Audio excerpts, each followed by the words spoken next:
nuestros líderes equivocaron en sus trabajos. ¿Y qué pasaría si un día se equivoca? ¿Se le puede cambiar? De eso no sé cómo yo puedo decir, yo no sé. Primera regla que hay que memorizar al entrar en la secreta Corea del Norte. El líder nunca se equivoca.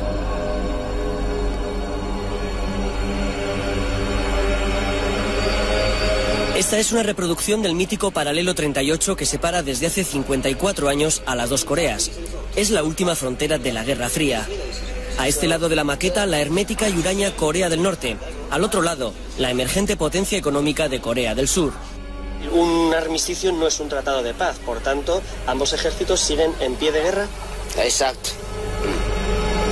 Una delgada línea separa dos mundos distintos y antagónicos.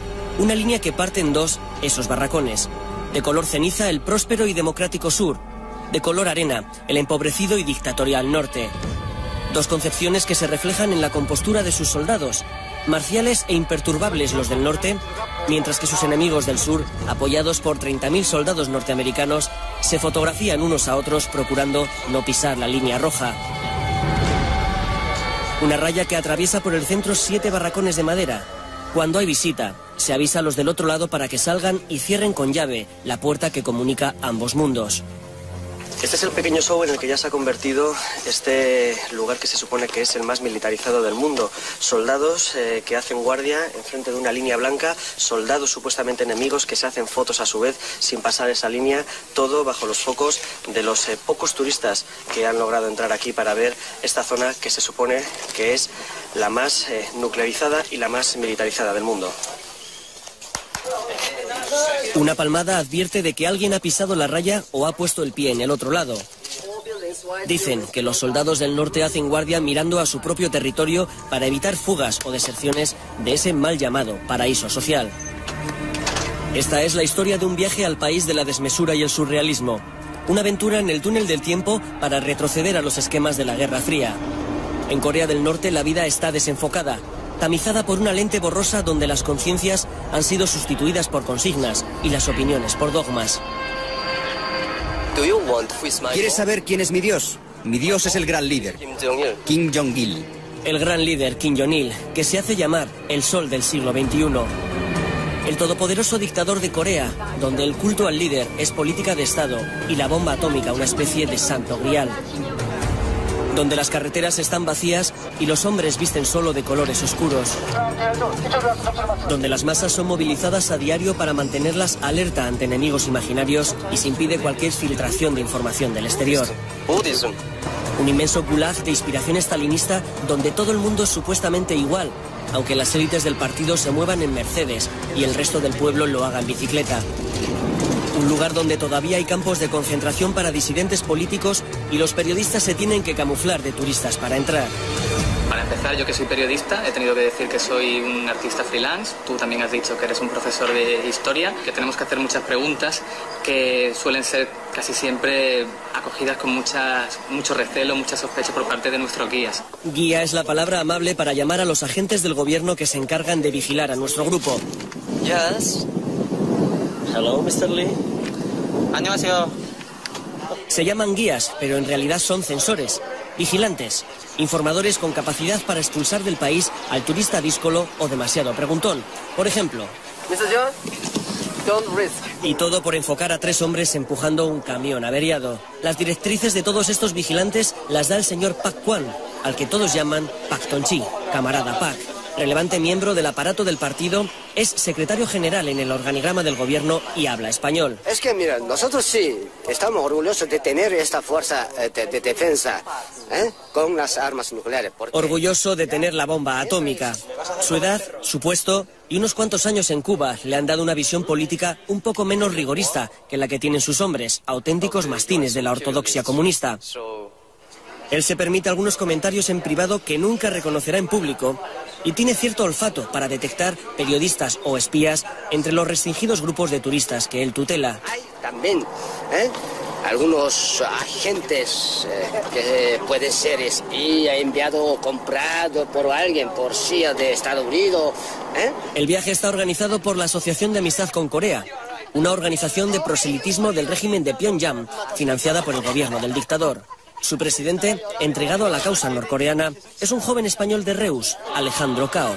Se presenta como embajador honorífico del país en Europa y actúa a veces con más contundencia que los propios guías cuando nuestras preguntas son poco sutiles o demasiado directas. Alejandro, ¿te consideras tú también un soldado? Claro, de hecho me llaman Changunim Chonsa, soldado del general Kim Jong-il, aquí en Corea. Me conocen así. Corea del Norte solo tiene 2 vuelos semanales con Pekín y otros 2 con Rusia. Sus aviones son viejos modelos soviéticos y el pasaje casi siempre diplomáticos, cooperantes de ONGs y algunos privilegiados turistas como nosotros, entre los que, como veremos, hay muchos periodistas encubiertos de todo el mundo. La portada del único periódico local en inglés advierte que entramos en el reino del que llaman el padre de la Corea socialista, Kim Il-sung, el fallecido dictador, al que sucedió su hijo Kim Jong-il. Todos los móviles son requisados en la aduana y los ordenadores con conexión satélite confiscados. Comienza el aislamiento en el país más impenetrable y desconfiado del mundo. Lo primero que se hace es realizar una ofrenda floral a la estatua del gran líder Kim Il-sung, que se considera el padre del país, el padre de todos los coreanos. Cuando Kim Il-sung murió en 1994, fue nombrado presidente eterno de Corea. Él mantuvo el rumbo comunista del país pese al colapso de la Unión Soviética. Todo el mundo le venera, dicen los guías, porque si no, dicen los disidentes, se puede acabar en un campo de reeducación. Hay una foto suya en cada casa. Hay 35.000 estatuas suyas en todo el país. Hay miles de sellos con su cara que no se pueden usar por no pasar la lengua en su reverso y billetes con su efigie que nunca deben de ser doblados en las carteras. No se puede pasar por delante de una estatua sin reverenciarla o darle la espalda a un dibujo. En este lugar, en este sitio donde esta señora no me deja estar, porque dice que estoy de espaldas al líder. En un culto a la personalidad que raya en lo paranoico.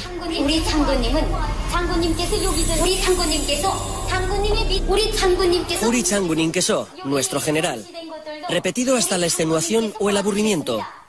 Hay una especie de alienación espiritual que obliga a rendir pleitesía a ese líder distante y enigmático. Estamos en el museo de una cooperativa agraria, pero la guía se empeña en enseñarnos la mesa donde se apoyó el líder, la silla donde se sentó el líder, los cuencos donde bebió sopa el líder. Pero para no dar tiempo al turista a reflexionar o a preguntar, apenas está media hora en cada sitio, no sea que percibamos que todo está preparado y cronometrado para enseñarnos una porción de realidad blanqueada. Este reportaje está elaborado prácticamente desde un autobús, robando imágenes en marcha, para tratar de obtener un retrato aproximado, aunque sea movido, de este país ensimismado. Transitamos por autopistas de 5 carriles y nos preguntamos lo mismo que ustedes. ¿Dónde están los coches? 3, 4, por lo menos, 4 columnas de tanques pasan por aquí. 4 columnas. Aquí las carreteras, bueno, en general toda la infraestructura está orientada a la defensa y a la parte militar. Entonces tiene sentido, igual que las autopistas que habíamos hablado antes, que son de zona de aterrizaje y despegue de aviones de combate. Se utilizan con ese propósito. Sí, pero es que aquí no hay coche ninguno tampoco, ¿eh? Solo determinados vehículos usan regularmente esta autopista, entonces el resto, todos los vehículos, transportes, mercancías, van por carreteras secundarias. Se pueden buscar explicaciones más peregrinas, pero menos es difícil. En caso de guerra, lo primero en ser destruido serán este tipo de infraestructuras. Sin embargo, Alejandro y el resto de guías se empeñan en esconder algo tan sencillo como que la ausencia de vehículos se debe a que en este país no hay propiedad privada y que el embargo internacional provoca la carestía del combustible. Por esos 2 motivos, pero sobre todo por el de no colapsar las carreteras y no polucionar y ahorrar energía, son los motivos por los cuales no hay vehículos privados. Se apela al medio ambiente, pero se levantan fábricas en medio de la ciudad. Desde luego, la ausencia de coches tiene cierto encanto para una mentalidad acostumbrada a atascos y contaminación, pero el caso es que aquí no hay coches, porque el gobierno no lo permite. Solo aquellos que tengan algún familiar en el extranjero que envía divisas puede acceder bajo permiso a conseguir un vehículo. Esto es una vía secundaria, como las que comenta Alejandro, y tampoco hay coches. A solo un paso de las gigantescas factorías de Hyundai o Kia, al otro lado de la frontera, la bicicleta sigue siendo el transporte universal de la ciudadanía.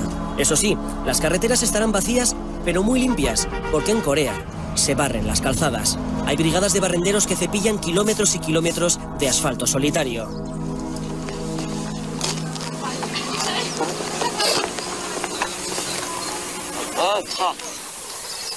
Pues en lo que he tardado en bajar del autobús, a este señor Le han dicho que se aleje para que no le podamos sacar mientras está barriendo en solitario una carretera por la que no pasa ni un solo coche.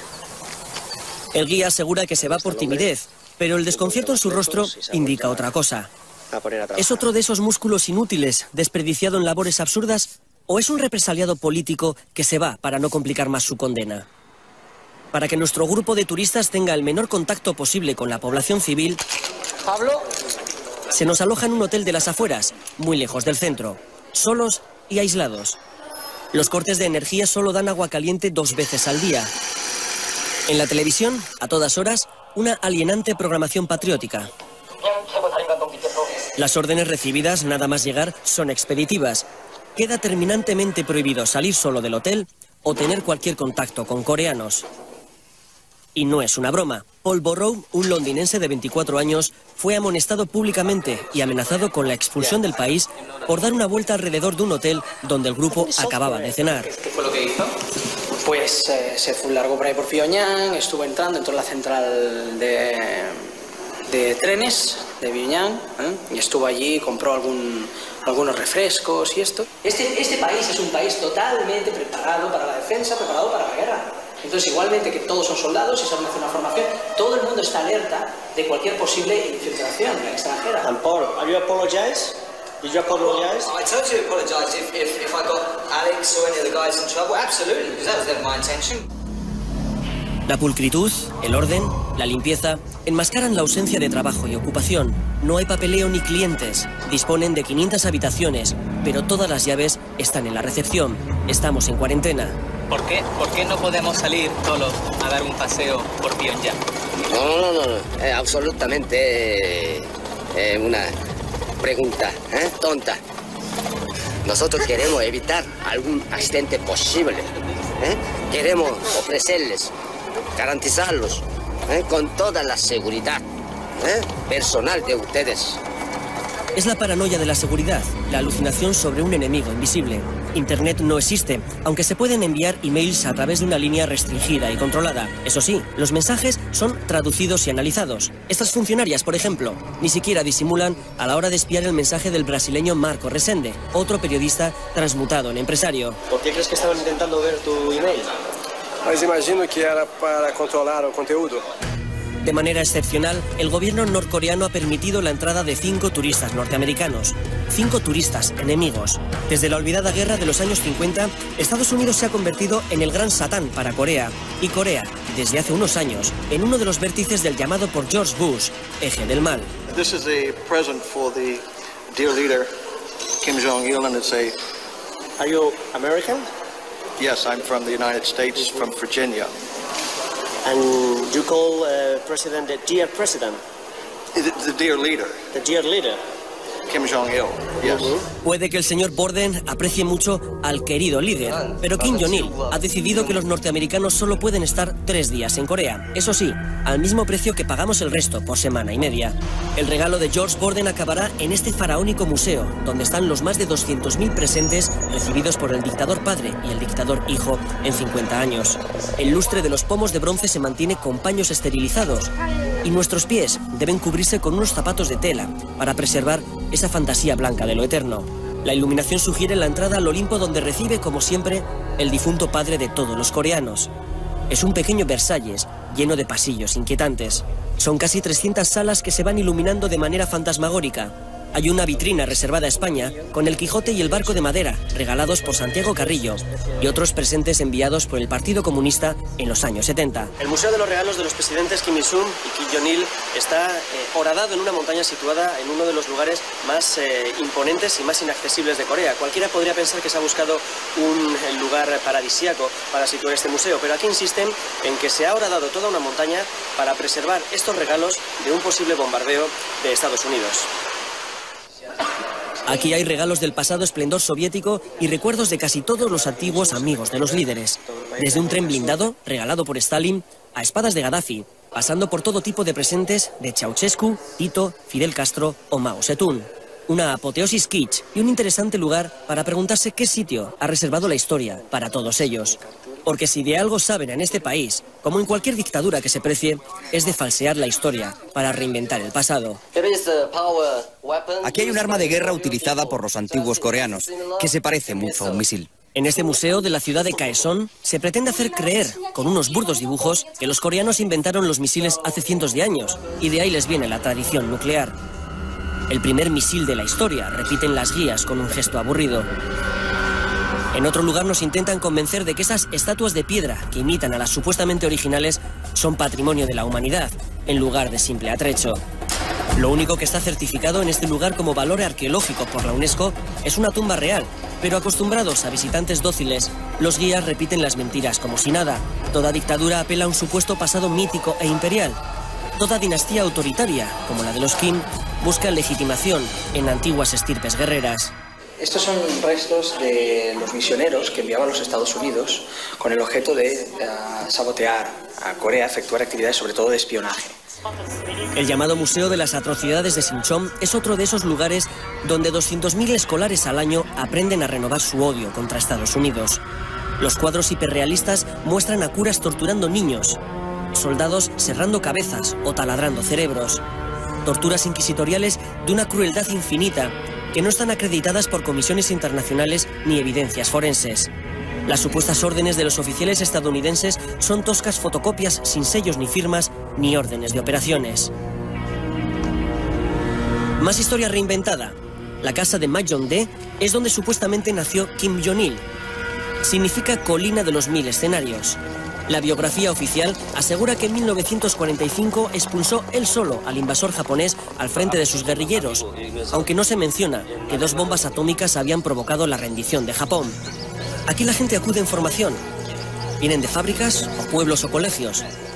Vienen como obligados. No hay satisfacción en sus rostros, sino languidez.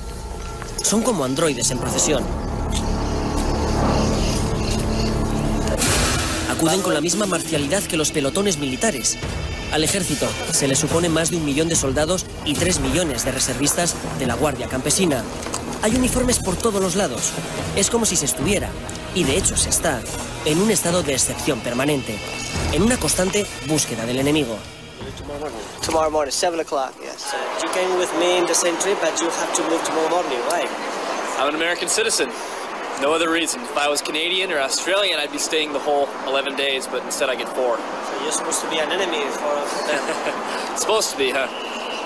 ¿Por qué te han dado solo una visa para 3 días? Porque soy ciudadano americano y que todavía la falta de una relación directa y amigable entre los Estados Unidos y la República Popular Coreana impide que me quedo por un itinerario completo.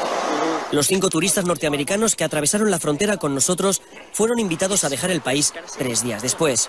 La difícil relación de ambos países y el recelo a que alguno de ellos fuera un espía de la CIA fue suficiente para invitarles a irse.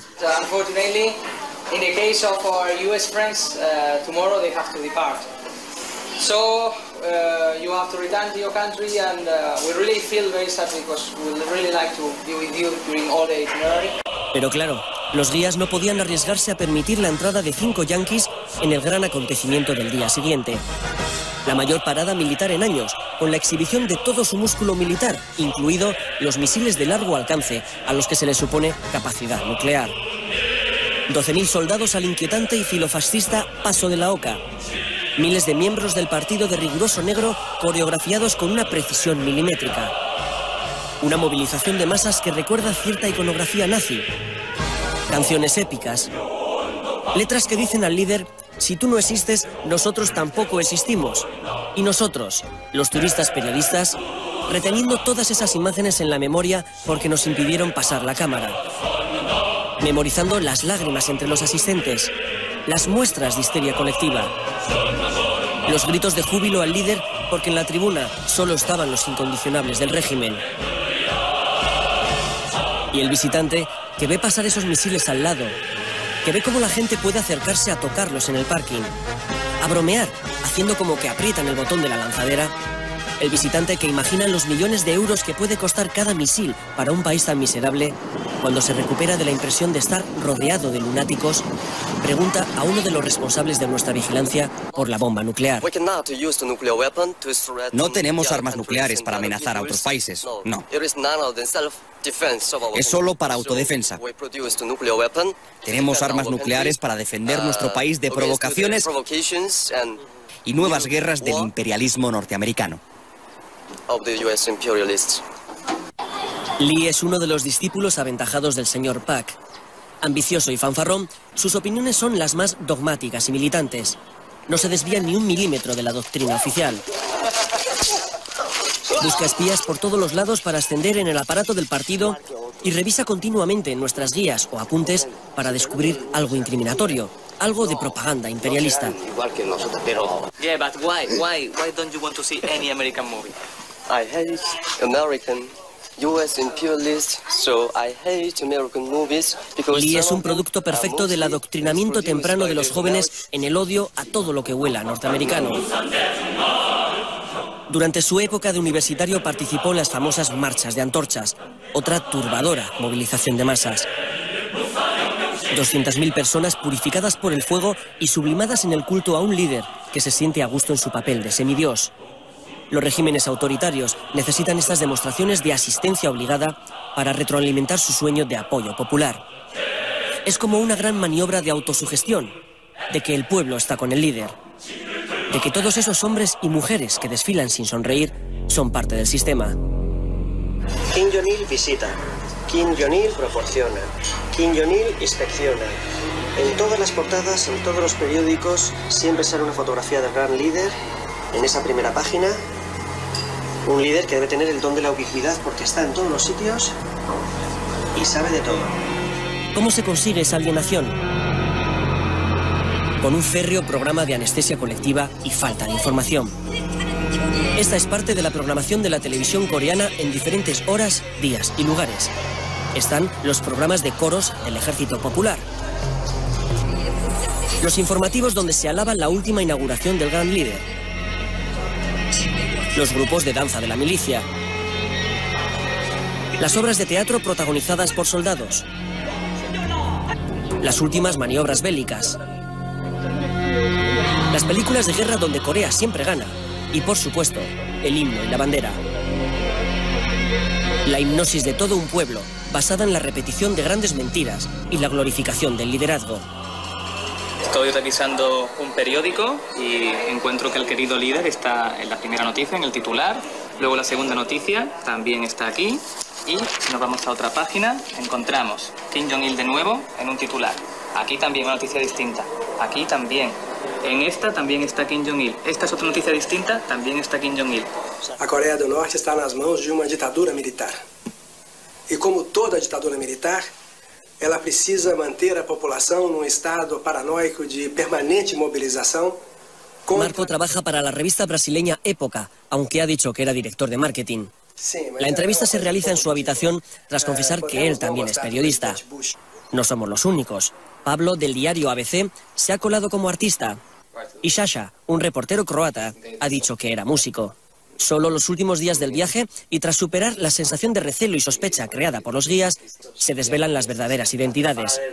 En Corea las paredes se escuchan, así que hay que hablar bajo en las habitaciones. No encuentro diferencias entre las movilizaciones nazis y las que hemos visto aquí. Uno de los grandes orgullos del régimen norcoreano es el llamado Arirang, un fastuoso y faraónico espectáculo de gimnasia masiva que se celebra todos los días durante 2 meses al año. La coreografía es perfecta y la representación consigue hechizar por su colorido, su grandiosidad y su complicación técnica, pero es una enorme excentricidad.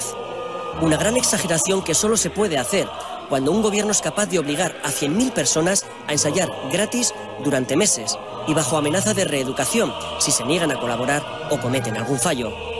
Es la gran apoteosis imperial de un dictador que juega con su pueblo y trata de hipnotizarlo con ceremonias de catarsis colectivas. Las canciones patrióticas y de apoyo al líder se escuchan por todos los lados, en el campo, en las fábricas, en el metro de la capital, construido muy profundo para ser utilizado, dicen, de refugio en caso de ataque. Larga vida al hijo del siglo XXI, dice el mural del fondo. Si uno se queda solo en lo estético, el metro impresiona. Si uno trata de hablar con la gente, también se impresiona. Veamos al señor Cho, nuestro guardián de hoy, ahuyentar a cualquier posible entrevistado. Supuestamente está preguntando a este hombre si quiere hablar conmigo, pero realmente le está ordenando que se vaya. Lo intentamos una segunda vez. Lo intentamos una tercera vez. Solo tras decirle que tengo la sensación de estar viendo fantasmas y estar convencido de que nos está ahuyentando, el señor Cho obliga a una jovencita a decir a cámara su nombre y traducir que va a comer a casa de una amiga. Parecem guias, mas na verdade são agentes desse regime. E o objetivo deles não é nos mostrar o país. O objetivo deles é controlar o que nós fazemos. Aquí hemos visto cosas tan sorprendentes, tan kafkianas, cosas que podrían aparecer en el libro 1984 de Orwell, que todo sería demasiado divertido si no fuera tan triste como es para la mayoría de la gente que tiene que sufrir este sistema donde evidentemente no hay libertad. No se puede hablar con los pasajeros en el metro, pero sí podemos grabar los misiles del cartel que hay a la salida de la estación.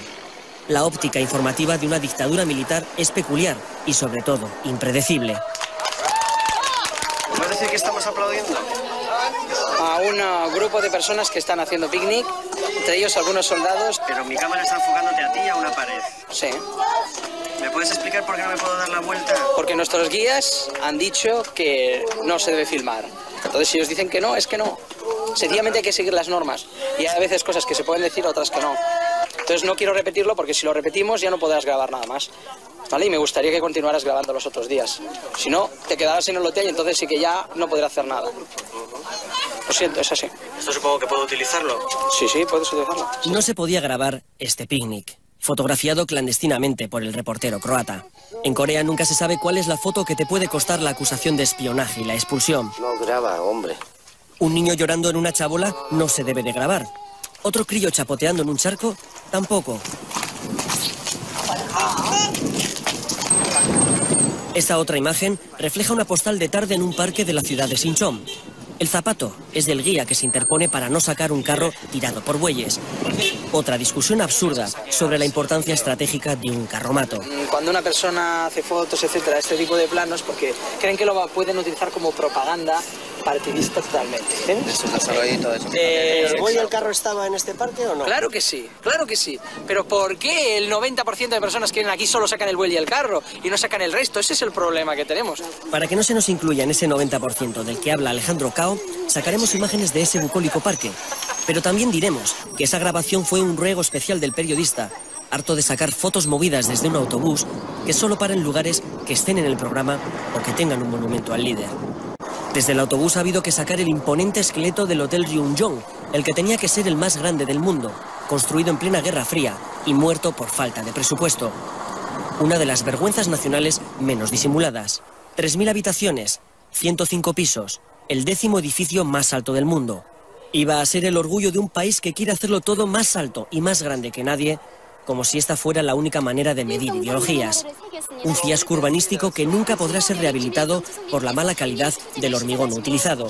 Desde el autobús y corriendo ha habido que sacar las nuevas aldeas que se están construyendo por todo el país. El líder ha decidido desmantelar miles de pueblos y reconstruirlos unos kilómetros más allá. La razón oficial es que las casas estaban viejas. Se trasplantan de cuajo poblaciones enteras. No importa el arraigo de las personas a la tierra. No importa borrarles los recuerdos de toda una vida o los vecinos de siempre. La orden es trasladarse y punto. Si tan orgullosos están de estas migraciones forzosas, ¿por qué no verlas de cerca? ¿Es tan fácil cambiar a la gente de su hogar? ¿O estamos grabando lo que muchas organizaciones de derechos humanos llaman gulags? Lo que muchos disidentes y muchas fotografías aéreas señalan como campos de trabajo forzoso para disidentes políticos. ¿Es cierto que hay miles de presos políticos en este país? Es totalmente mentira.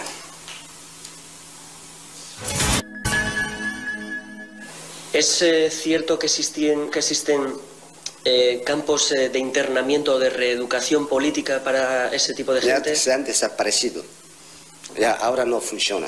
¿Es cierto que existieron, al menos durante unos años o hasta hace unos años, centros de reeducación? Unos 2 o 3 años, sí.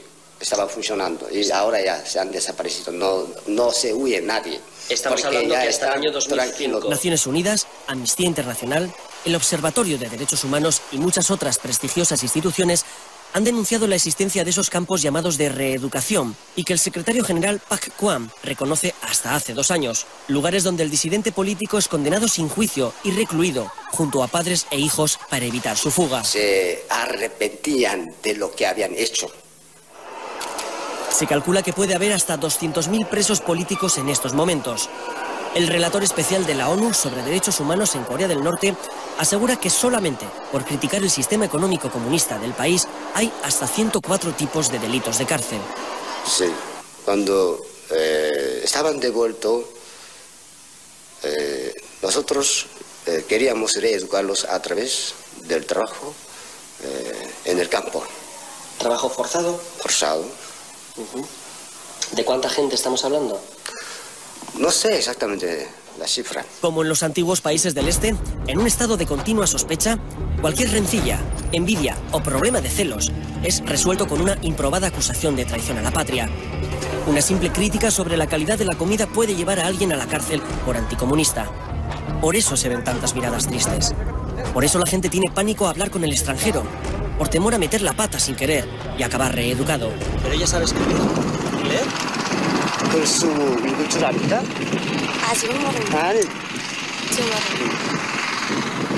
Sí, porque todo el mundo aquí sabe escribir y leer. Para él es una pregunta sospechosa. El señor Pak se enfada y no sabemos si está traduciendo lo que ha dicho la campesina o aportando de su propia cosecha. El gobierno norcoreano asegura que el 99% de sus 22 millones de habitantes sabe leer y escribir y lo considera uno de los estandartes de su revolución, pero no aporta datos sobre el analfabetismo funcional, sobre los miles de personas que no tienen acceso a educación superior porque son destinadas obligatoriamente al campo. Según el talento que tienen. Sí. Y si no, entonces debe trabajar. Según talento quiere decir que solo los mejores estudian.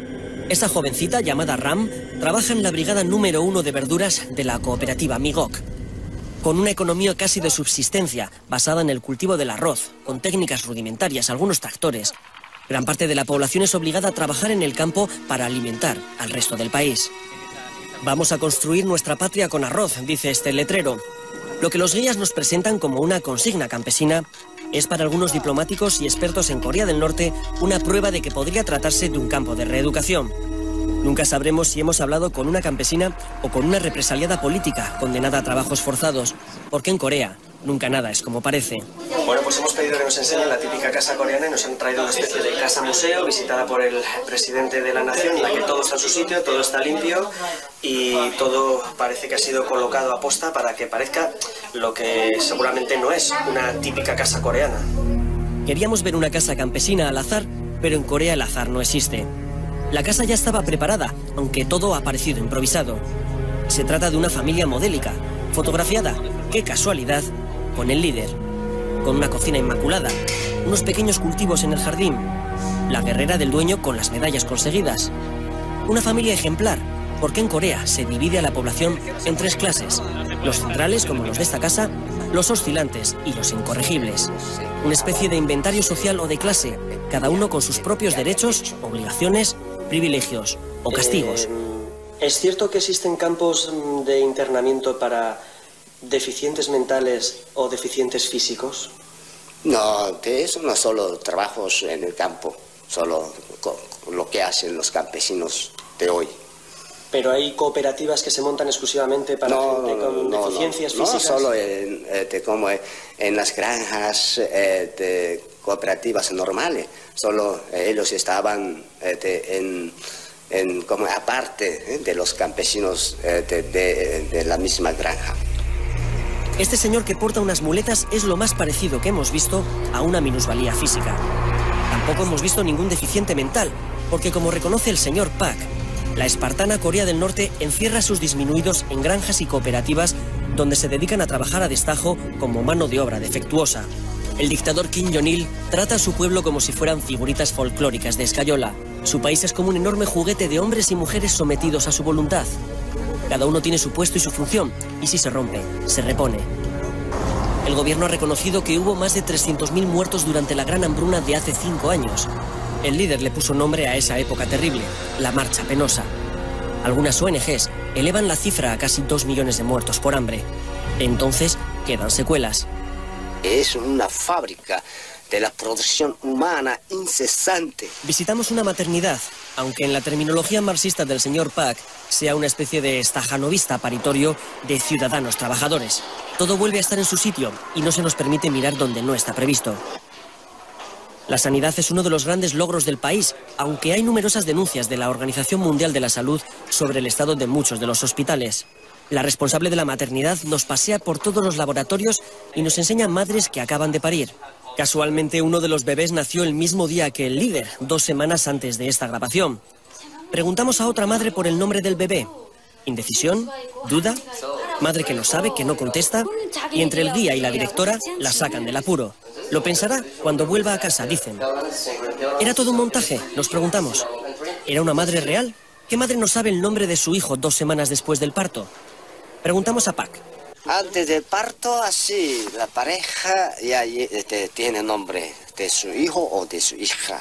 La directora de la maternidad nos cuenta orgullosa que han comprado 105 nuevas incubadoras, pero oculta que según el último informe de UNICEF, el 30% de los recién nacidos en Corea son prematuros, debido a la escasa alimentación de las madres y la pobre calidad de la comida.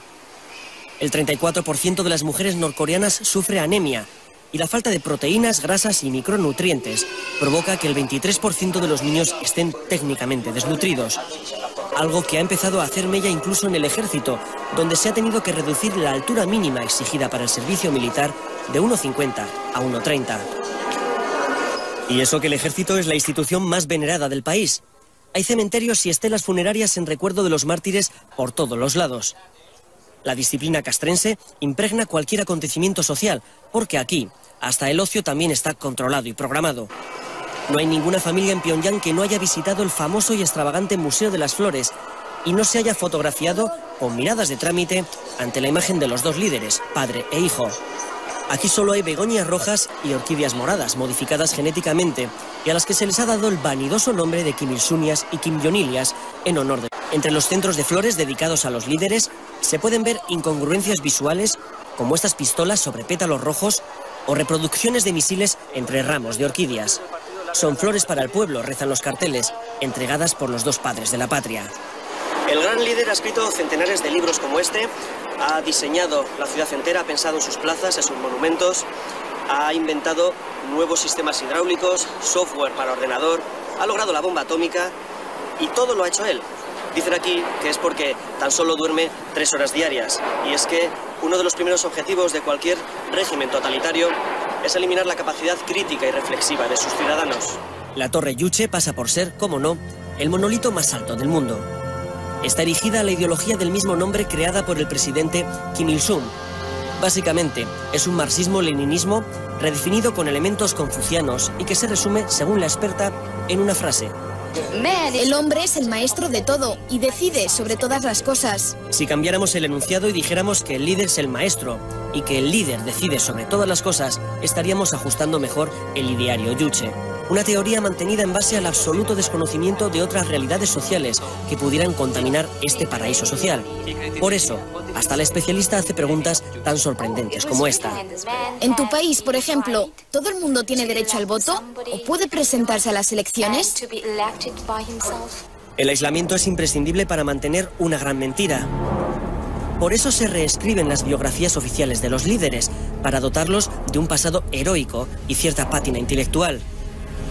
Por eso se levanta un colosal parlamento para 700 diputados que, sin embargo, solo se reúne una vez al año. Por eso los diccionarios enseñan a decir buenos días en coreano o deseo una larga vida al camarada presidente. Y por eso se le adjudican al líder poderes sobrenaturales o se inventan estadísticas. ¿Qué estás leyendo, Valentín? Pues un libro sobre las construcciones en Corea del Norte. ¿Qué tal está? Pues la verdad es que bastante sorprendente, porque son capaces de construir viviendas en 4 minutos y 54 segundos y en un día entero pues construyen apartamentos para 200 familias. ¿Eso es un libro oficial? Pues sí, editado por el gobierno de Corea del Norte. Qué desmesura, ¿no? Pues diría yo que sí. Valentín Plamenov es búlgaro, vive en Madrid y trabaja para un mayorista portugués de viajes.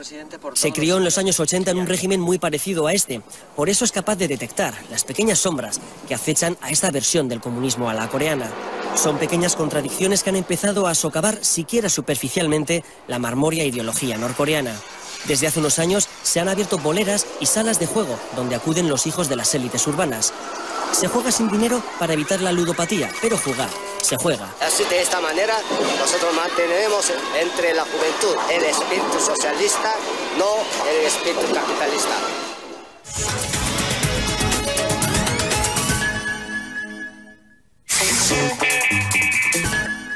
Las autoridades han permitido la apertura de un casino en los sótanos de un gran hotel. Al lado incluso una sala de masajes donde se pueden comprar los servicios de una prostituta. El precio es muy alto, advierte el intermediario chino, en un lugar que se precia de ser impermeable a la pornografía. Juego y sexo de pago corrompiendo esta supuesta Arcadia socialista donde, y siguen las contradicciones, funcionarios como el señor Pak aseguran que viven con un salario de €1 al mes. Pero nosotros con $1 vivimos. ¿Pero eso qué?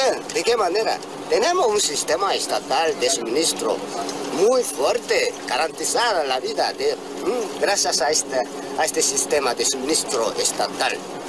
La vida de los coreanos está bien garantizada. Pero Pak, solo las gafas y el reloj que llevas cuestan más de $1. Claro. ¿Cómo accedes a ello? ¿Qué? ¿Cómo yo puedo explicar? Estás diciendo que gastarías el salario de todo un mes, que es $1, pero para comprarte gafas. Es el método del cálculo de los occidentales, no el método de cálculo de los coreanos. Los números son los números. Da igual que sea occidental o coreano. Ya no joda más. Según Pak, el Estado suministra al mes a cada persona 15 kilos de arroz, 3 de carne y 16 huevos. Todo lo que no sea eso debe de ser comprado, por lo que está floreciendo un mercado negro de primera necesidad que los dirigentes no niegan, pero que llaman mercado secundario. Cada vez más ciudadanos acceden a los restaurantes estatales subvencionados a comer, por ejemplo, uno de los platos típicos, carne de perro, un manjar para algunos de nuestros circunspectos guías. You like the dog? Salud. Cheers. Yeah? How does it taste? It is dog meat. Corea del Norte es un régimen anciano y anquilosado que se mueve lentamente, pero se mueve. La aportación coreana a la hoz y el martillo comunista es un pincel que simboliza la presencia de los intelectuales en la revolución. Otra mentira de Estado. En Corea no hay pensadores, sino propagandistas del caudillo. No hay poetas o escritores, sino trovadores del régimen. El intelectual es crítico por naturaleza, el artista es indisciplinado. En realidad, ambos han sido carne de disidencia durante muchos años. La ideologización comienza en los colegios, en los institutos, en esos vestíbulos donde hay que saludar al líder cada vez que se pasa por delante, en esos pasillos escolares llenos de murales con fusiles y misiles, como si fuera de lo más normal, en esos dibujos de prisioneros norteamericanos, aunque en las clases de interpretación se utilice tecnología made in USA. En el Palacio de los Niños, un imponente edificio donde se enseñan diferentes disciplinas a los críos más talentosos. El plan de estudios combina arte e ideología. Aquí se construyen mentalidades patrióticas a través de los sentidos. Al visitante se le muestran niños cantando canciones sobre el presidente, pintando consignas revolucionarias o bailando bajo la atenta mirada de los líderes. En este país el dibujo es puro realismo social. En Corea del Norte no existe el arte abstracto o el figurativo, y mucho menos el surrealista. Se consideran desviaciones al verdadero sentido de las artes, que es formar ciudadanos correctos y obedientes. En este palacio se crean jóvenes autómatas, niños soldados moldeados en la adoración a un líder al que le deben casi la vida. Como dice el presidente de una organización surcoreana que trabaja para la unificación de ambos países, no creo que sea bueno ese entrenamiento ideológico en la educación de los niños. Corea en la época de Kim Il-sung es el título de uno de los libros que se pueden adquirir en la librería de la Biblioteca Nacional de Corea. Otra vez, un edificio gigantesco y una guía que se empeña en darnos todos los números y datos de carrerilla. millones y millones de libros, entre los que pedimos a la responsable, por probar, el 1984 de Orwell, la obra maestra sobre los totalitarismos. No, preferimos tener libros útiles, tecnológicos, que ayuden y enseñen a la gente. Los libros que critican sistemas socialistas comunistas, lógicamente, que no son partidarios de la ideología y del sistema que existe en el país, normalmente no son permitidos.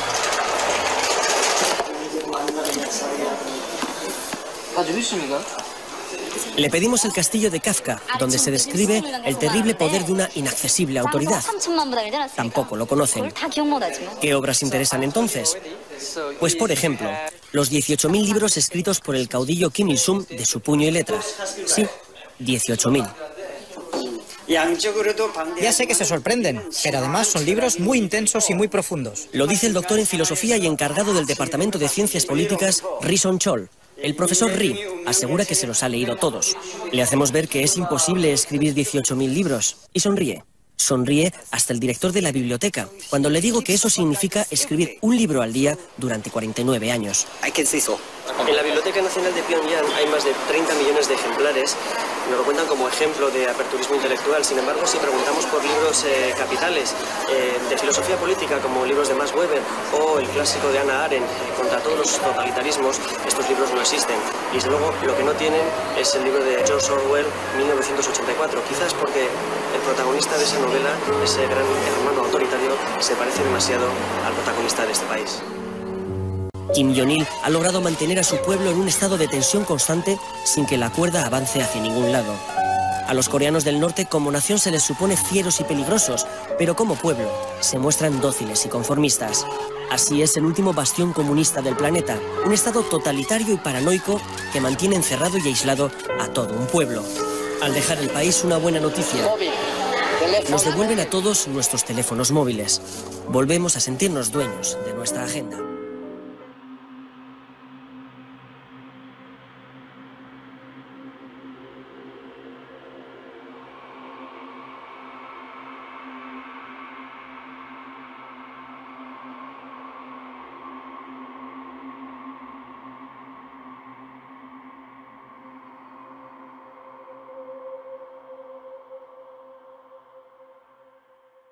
Camión averiado. Las directrices de todos estos vigilantes las da el señor Pak Kwan, al que todos llaman Pak Ton-chi, camarada Pak.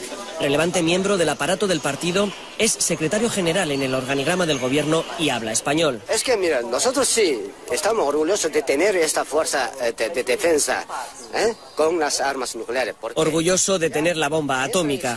Su edad, su puesto y unos cuantos años en Cuba le han dado una visión política un poco menos rigorista que la que tienen sus hombres, auténticos mastines de la ortodoxia comunista.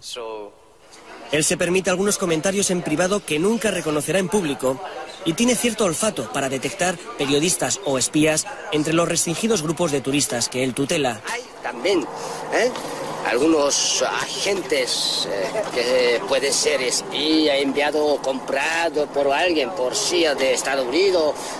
El viaje está organizado por la Asociación de Amistad con Corea, una organización de proselitismo del régimen de Pyongyang, financiada por el gobierno del dictador. Su presidente, entregado a la causa norcoreana, es un joven español de Reus, Alejandro Cao. Se presenta como embajador honorífico del país en Europa y actúa a veces con más contundencia que los propios guías cuando nuestras preguntas son poco sutiles o demasiado directas. Alejandro, ¿te consideras tú también un soldado? Claro. De hecho, me llaman Changunim Chonsa, soldado del general Kim Jong-il, aquí, en Corea. Me conocen así. Corea del Norte solo tiene 2 vuelos semanales con Pekín y otros 2 con Rusia. Sus aviones son viejos modelos soviéticos y el pasaje casi siempre diplomáticos, cooperantes de ONGs y algunos privilegiados turistas como nosotros, entre los que, como veremos, hay muchos periodistas encubiertos de todo el mundo. La portada del único periódico local en inglés advierte que entramos en el reino del que llaman el padre de la Corea socialista, Kim Il-sung, el fallecido dictador, al que sucedió su hijo Kim Jong-il. Todos los móviles son requisados en la aduana y los ordenadores con conexión satélite confiscados. Comienza el aislamiento en el país más impenetrable y desconfiado del mundo. Lo primero que se hace es realizar una ofrenda floral a la estatua del gran líder Kim Il-sung, que se considera el padre del país, el padre de todos los coreanos. Cuando Kim Il-sung murió en 1994, fue nombrado presidente eterno de Corea. Él mantuvo el rumbo comunista del país pese al colapso de la Unión Soviética. Todo el mundo le venera, dicen los guías. Porque si no, dicen los disidentes, se puede acabar en un campo de reeducación. Hay una foto suya en cada casa. Hay 35.000 estatuas suyas en todo el país. Hay miles de sellos con su cara que no se pueden usar por no pasar la lengua en su reverso y billetes con su efigie que nunca deben de ser doblados en las carteras. No se puede pasar por delante de una estatua sin reverenciarla o darle la espalda a un dibujo. En este lugar, en este sitio donde esta señora no me deja estar, porque dice que estoy de espaldas al líder. En un culto a la personalidad que raya en lo paranoico. ¿Quieres saber quién es mi Dios? Mi Dios es el gran líder, Kim Jong-il. El gran líder Kim Jong-il, que se hace llamar el sol del siglo XXI. El todopoderoso dictador de Corea, donde el culto al líder es política de Estado y la bomba atómica una especie de santo grial. Donde las carreteras están vacías y los hombres visten solo de colores oscuros. Donde las masas son movilizadas a diario para mantenerlas alerta ante enemigos imaginarios y se impide cualquier filtración de información del exterior. Un inmenso gulag de inspiración estalinista donde todo el mundo es supuestamente igual, aunque las élites del partido se muevan en Mercedes y el resto del pueblo lo haga en bicicleta. Un lugar donde todavía hay campos de concentración para disidentes políticos y los periodistas se tienen que camuflar de turistas para entrar.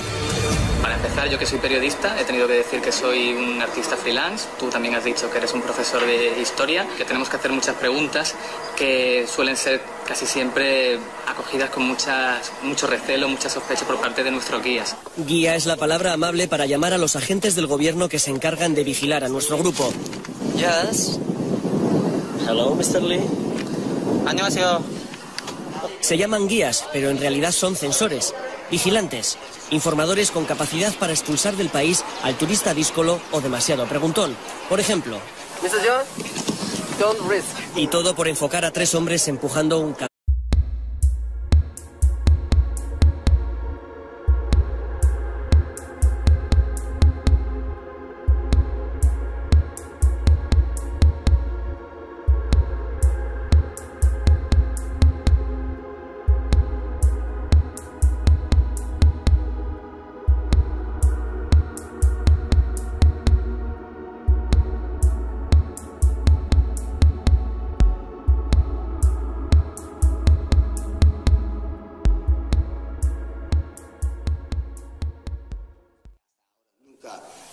Que nuestros líderes equivocaron en sus trabajos. ¿Y qué pasaría si un día se equivoca? ¿Se le puede cambiar? De eso no sé cómo yo puedo decir, yo no sé. Primera regla que hay que memorizar al entrar en la secreta Corea del Norte. El líder nunca se equivoca.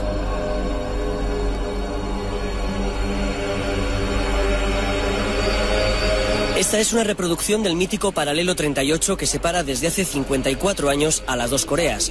Es la última frontera de la Guerra Fría. A este lado de la maqueta, la hermética y huraña Corea del Norte. Al otro lado, la emergente potencia económica de Corea del Sur. Un armisticio no es un tratado de paz, por tanto, ambos ejércitos siguen en pie de guerra. Exacto. Una delgada línea separa 2 mundos distintos y antagónicos. Una línea que parte en 2 esos barracones. De color ceniza, el próspero y democrático sur. De color arena, el empobrecido y dictatorial norte. 2 concepciones que se reflejan en la compostura de sus soldados. Marciales e imperturbables los del norte, mientras que sus enemigos del sur, apoyados por 30.000 soldados norteamericanos, se fotografían unos a otros procurando no pisar la línea roja. Una raya que atraviesa por el centro 7 barracones de madera. Cuando hay visita, se avisa a los del otro lado para que salgan y cierren con llave la puerta que comunica ambos mundos. Este es el pequeño show en el que ya se ha convertido este lugar que se supone que es el más militarizado del mundo. Soldados que hacen guardia enfrente de una línea blanca, soldados supuestamente enemigos que se hacen fotos a su vez sin pasar esa línea, todo bajo los focos de los pocos turistas que han logrado entrar aquí para ver esta zona que se supone que es la más nuclearizada y la más militarizada del mundo. Una palmada advierte de que alguien ha pisado la raya o ha puesto el pie en el otro lado. Dicen que los soldados del norte hacen guardia mirando a su propio territorio para evitar fugas o deserciones de ese mal llamado paraíso social. Esta es la historia de un viaje al país de la desmesura y el surrealismo. Una aventura en el túnel del tiempo para retroceder a los esquemas de la Guerra Fría. En Corea del Norte la vida está desenfocada, tamizada por una lente borrosa donde las conciencias han sido sustituidas por consignas y las opiniones por dogmas.